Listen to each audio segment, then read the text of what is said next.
અમદાવાદના બોપલ ઘુમા ગામના ઠાકોરવાસના રહીશો એવા પરેશાન થઈ રહ્યા છે જેવી પરિસ્થિતિ મધ્યપ્રદેશના ઇન્દોર ખાતે જોવા મળી હતી।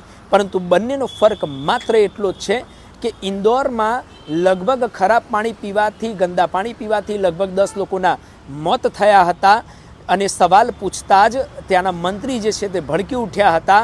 અને અહીંયા એટલે કે બોપલ ઘુમા ગામ ખાતે માત્ર ફરક એટલો જ છે કે અહીંયા કોઈ જ પ્રકારની ઘટના બની નથી, પરંતુ આ ગટરના પાણી અને ગંદા પાણીથી કયા પ્રકારની મોટી સમસ્યા સર્જાય, કયા પ્રકારની કોઈ ઘટના બને તેવું તંત્ર રાહ જોઈ રહ્યું હોય તે પ્રકારના સ્થિતિ અને દ્રશ્ય સમજી શકતા હશો।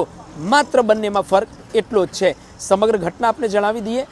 અમદાવાદના બોપલ ઘુમા ગામના ઠાકોરવાસ ખાતે આરસીસી રોડ બનાવવાની કામગીરી ચાલી રહી છે, તો બીજી તરફ સ્ટ્રીટ લાઇટો લગાવવાની કામગીરી ચાલી રહી છે, જે ખરેખર સારી કામગીરી છે અને થવું પણ જોઈએ, કારણ કે રોડની સમસ્યા પણ છે અને સાથે જ લાઇટના સમસ્યા પણ હતી। પરંતુ હવે આરસીસી રોડ અને સ્ટ્રીટ લાઇટો લાગવાથી જે છે તે ત્યાંના રહીશોને ક્યાંક ને ક્યાંક શાંતિ મળશે અને તેમને અજવાળું પણ મળશે, સારો રોડ પણ મળશે।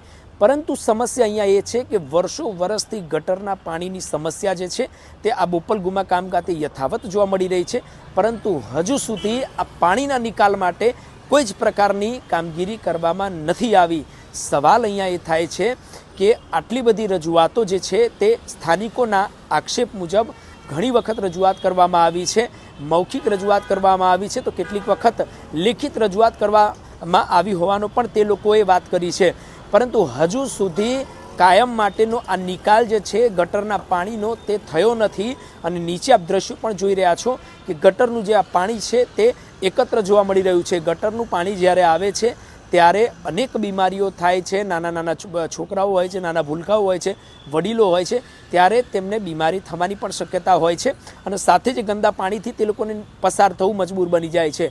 ત્યારે કાયમ માટે ગટરના પાણીનો આ નિકાલ કરવામાં કેમ નથી આવતી? શું ગટર લાઇનની સમસ્યા છે તો તંત્ર તેને કેમ સુધારતું નથી? શું ગટરનું પાણી બહાર આવીને ભરાઈ જાય છે તો તેના માટે સ્થાનિક સત્તાધીશો કોઈ પ્રકારની કામગીરી કેમ નથી કરતા? શું આ કામગીરી હેઠળ તે લોકોને એવું નથી લાગતું કે અમારા વિસ્તારની પ્રજા જે છે તે પરેશાન થઈ રહી છે, તે લોકોને મુશ્કેલ પડી રહી છે? આ એક સવાલ જે છે તે ખાસ કરીને ઊભો થઈ રહ્યો છે। આજે જ્યારે દ્રશ્યો અમારી સમક્ષ આવ્યા ત્યારે અમને એવું લાગ્યું કે આ દ્રશ્યો જે છે તે ચોક્કસથી બતાવવા જેવા જે દ્રશ્યો છે, કારણ કે અમદાવાદનો પોશ વિસ્તાર કહેવાય છે બોપલ ઘુમા ગામ, અને ઘુમા ગામ ખાતેની આ દ્રશ્ય એ અનેક સવાલ ઊભા કરી રહી છે। તંત્રના પાપે સ્થાનિકો હેરાન પરેશાન છે, ગટરનું પાણી ભરાય છે પરંતુ ગટરના પાણીનો નિકાલ કરવામાં નથી આવતો। ગટરનું પાણી જે છે તે જામી જાય છે, રસ્તા પર પાણી ભરાઈ જાય છે, તેમાંથી તે લોકો નીકળવા મજબૂર